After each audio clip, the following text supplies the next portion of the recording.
Hi, I'm David Busch, and welcome back to Busch History. You are viewing my ongoing series called The Presidents. It's connected to my companion website, www.buschhistory.net, in which you can find all kinds of in-depth information on American history.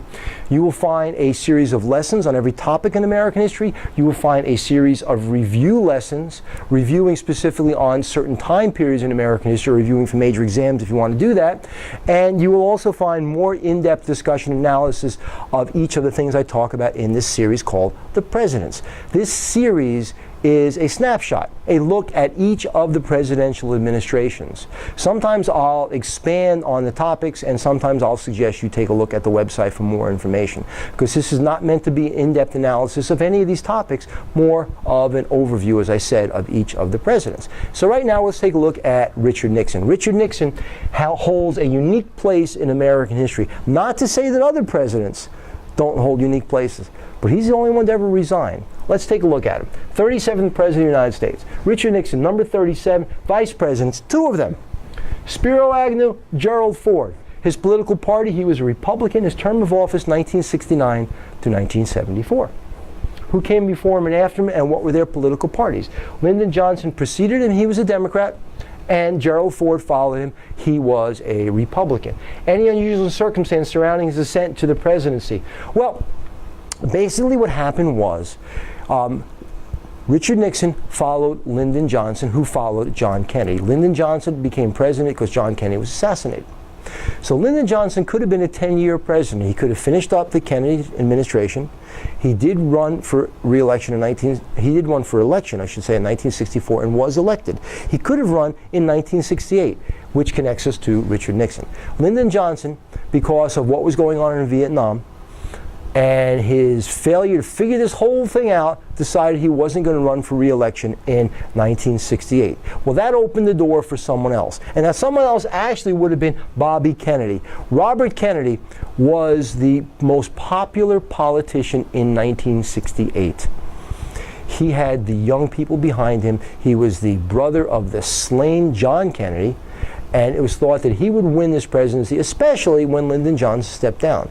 But then Robert Kennedy was assassinated in June of 1968, and the Democrats did not have a strong candidate. Their strongest candidate was a likable fellow by the name of Hubert Horatio Humphrey. He had been the vice president to Lyndon Johnson. Hubert Humphrey was a good guy. He was a very good guy. The problem was he was closely associated with the Johnson presidency, and people wanted a change. So with the death of Robert Kennedy, the door was open for Richard Nixon, and Richard Nixon was elected in November of 1968. Any catchphrases connected to Richard Nixon? Well, we have the law and order presidency. He promised a return to law and order in the United States as a response to all the demonstrations, whether they be civil rights demonstrations, whether they be anti-war demonstrations, whether they be women's rights demonstrations. He promised some kind of law and order, a return to normalcy, if you like, harkening back to Warren G. Harding, a return to normalcy, a sense of order in the United States. Some people call his presidency the Imperial Presidency because he had an inner sanctum of people around him, and it's very difficult to get through to Richard Nixon. He had an expression called peace with honor. That was what he wanted in Vietnam. He wanted peace, but he didn't want to withdraw. He wanted a negotiated situation in which the United States maintained its honor. Détente, another key term, had to do with our relations in the Cold War with the Soviet Union, a kind of continuation of peaceful coexistence. Ping-Pong Diplomacy, swapping ping-pong teams as part of a thawing of diplomatic relations, and this was shown very well in the movie Forrest Gump. Creep, a very bad name for a group called the Committee to Re-elect the President. I think they should have thought this one through. Because creep was connected to the Watergate Break-In, and Watergate became a noun and a verb. Watergate was the name of the hotel, and it also somehow became a verb when we talk about the Watergate Break-In. Dirty tricks, which is what creep resorted to help get Nixon reelected, and the break-in was part of it, and there were all kinds of other interesting ones as we get along. The enemies list, he kept a list of anyone that was his enemy. For example, he thought John Lennon was his enemy, and he was on the enemies list. And the tapes refers to those tapes the tapes that were going to incriminate Richard Nixon and Watergate. Richard Nixon had a taping system in the Oval Office. Other presidents did. John Kennedy had tapes. Lyndon Johnson had tapes. Richard Nixon had tapes. So Richard Nixon had these tapes, and these tapes were incriminating when it came down to the Watergate investigation. When he left office, was it by choice, defeat, natural death, assassination, or resignation? When I put these review outlines together, I put resignation there because I wanted my students to take a look at how each president left office. Really, though, I wanted them to have resignation down as an option for Richard Nixon because he's the only president who ever resigned. Embroiled in Watergate, he decided to resign on August 9, 1974, opening the door for Gerald Ford to become president. Domestic issues and events. In 1969, we have Apollo 11 landing on the moon on July 20th. I remember it. It was one of the most exciting moments of my life. Well, we also have Woodstock in 1969, earlier on in the summer, earlier on in July and late June, I believe. I don't remember the exact dates right now. Inflation is at 4.5%, which was very high. It's unusually high, and Nixon is dealing with that. Highest since the Korean War. We have the first Earth Day. The Environmental Protection Agency becomes a federal agency. The Clean Air Act is passed. OSHA, the Occupational Safety and Health Administration. Busing and forced integration spread north. So now we're using buses, school buses, to take students from white neighborhoods into black neighborhoods and students from black neighborhoods into white neighborhoods to integrate the schools. This is all dovetailing off that much earlier Brown case. Apollo 13 occurs in 1970, and that was the almost disastrous mission to the moon where we could have lost an entire crew, but they came back safe and sound. And he also begins cutting back money going to NASA, thinking that that huge amount of money that was used during the Kennedy and Johnson administration was no longer necessary. We had won the space race. And this became a long erosion, and he decides that what we need is more money into renewable space ideas like the space shuttle program. In 1971, we have the Pentagon Papers coming out from a guy by the name of Daniel Ellsberg, exposing the Vietnam War and questioning the motives and the tactics used by the government and by the military during Vietnam. A new federalism. This new federalism was shifting control. Federalism, if you recall, is a division of power between the federal government and the states and local levels for who makes laws about what and who funds what. Well, his new federalism was more power to state governments, and what he did was he did something called block grants. Instead of funding local programs from the federal level, he gave that money to state governments, and they would fund the local programs. There were wage and price controls because of the tremendous inflation, very un-Republican-like, to intervene. We have this new federalism, which is more power to the state governments, but we also the federal government freezing wages and freezing prices to try to control inflation. And the reality of it was, while prices were rising, wages weren't. So wages were not the problem. Prices rising were the problem.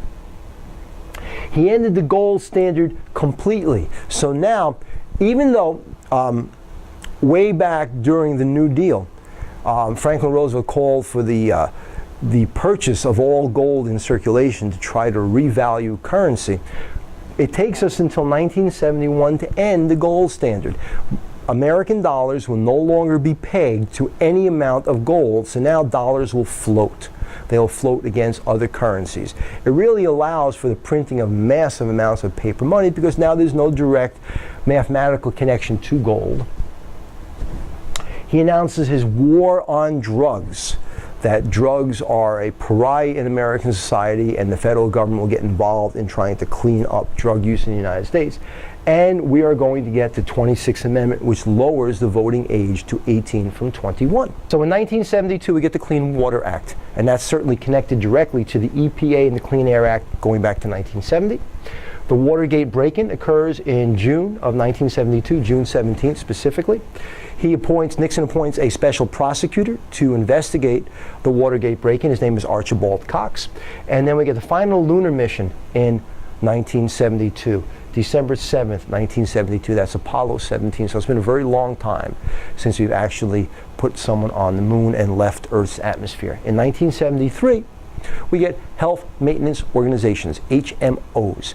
HMOs were put in place to be a buffer to control costs in medical care in the United States. You had the physician's recommendation, and you had what the insurance company would pay for the physician's recommendation. The HMOs were a review of the physician's recommendations for what the health care industry and the health insurance companies would pay.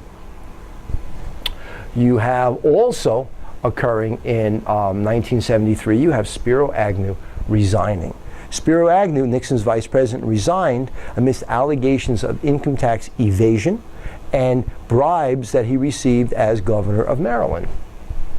The tapes are revealed, and that became a lot more evidence that could be used for the Watergate investigation. And in the midst of asking for those tapes, we had what's called the Saturday Night Massacre, in which Nixon fired everyone involved in the Watergate investigation. He gave his famous speech, "I am not a crook," on TV, and I have to tell you, I remember that speech pretty well. I was in high school, and he said, "Well, your president is not a crook. I am not a crook." Now, of course, the idea of your president on TV saying he's not a crook really raised your eyebrows, because you wonder, is he a crook? And that was on 11/17/1973, and we also get Roe versus Wade, the decision that opened the doors for abortion in the United States, that basically said the right to privacy extends to a woman's body and her choice whether to have an abortion or not. 1974, the battle over the tapes continues because the special prosecutor wants those tapes. Nixon does not want to give up those tapes. Nixon is going to resign on August 9th, 1974. Articles of impeachment had been prepared, and most people thought Nixon would be impeached, but please understand, Richard Nixon was not impeached. Would he have been impeached? Probably would have been, but he was not. So if you click here, you'll get Nixon, you'll get the Watergate explanation in detail. And if you click here, you'll have Nixon saying goodbye to his White House staff. Most people look at the Nixon presidency as being a failure domestically, but they look at his foreign policy and they say, you know, this deserves a closer look because there were some good things here. In 1969, we get the secret bombing of North Vietnam and Cambodia. While Nixon is trying to say he's taking us out of the war, he's escalating the war with this bombing increasing. It was called Operation Menu. And then we get something called Vietnamization, which was turning over the war to the South Vietnamese. The Nixon Doctrine, which said we will provide a nuclear umbrella for all of our allies. While we might not get involved in all of their scrapes and problems in the world, we will defend them with our nuclear arsenal, should we believe it necessary. In 1970, he began troop withdrawals from Vietnam while at the same time authorizing a ground invasion of Cambodia. So the troops, sure, they were coming out of Vietnam, but they were going into Cambodia, which was their neighbor. So it was an escalation change of policy in Vietnam while he's withdrawing troops. Now, just to show you there's a social aspect, the Beatles break up in 1970. I had to put that in there to show you it wasn't all gloom and doom. Certainly the Beatles breaking up was gloom and doom, but this was a social thing occurring. In 1972, we have the whole idea of ping-pong diplomacy, the exchange of ping-pong teams in a thaw of relations with China. And then, of course, Nixon visits China in 1972, and then he visits the Soviet Union in 1972. And we have SALT I, Strategic Arms Limitation Talks, which became the Strategic Arms Limitation Treaty in 1971, and that was 1972, and that was a good thing.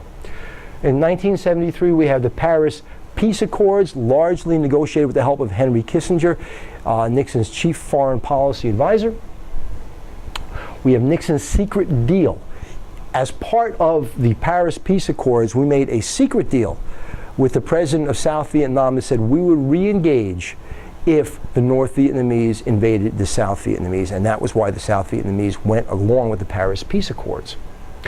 We also have the Yom Kippur War in 1973, in which we supported Israel against its Arab neighbors, and that led to an OPEC oil embargo, the first embargo as such in the United States, and that led to gas lines and gas rising from 33 cents to 55 cents, and people waiting on gas lines overnight. I remember waiting with my father online to buy 5 gallons of gasoline. In 1974, Nixon visits the Soviet Union again, certainly before his resignation, And if you click on this link, you will get a discussion on Nixon and the end of the Vietnam War. So Nixon is an interesting president. Certainly the Watergate debacle and his resignation forever holds a cloud over his administration. However, he does bring the Vietnam War to an end. He does bring our involvement from Vietnam. He removes soldiers from Vietnam. He does open up trade with the Soviet Union and with China. He does have SALT I occurring as a result of his presidency as well. So it's a hard report card on Richard Nixon. Certainly a failed presidency with some interesting bright points. So for now, I'm David Busch. That's Richard Nixon, and this is Busch History. And we'll see you again. Up next is Gerald Ford. Have a good day.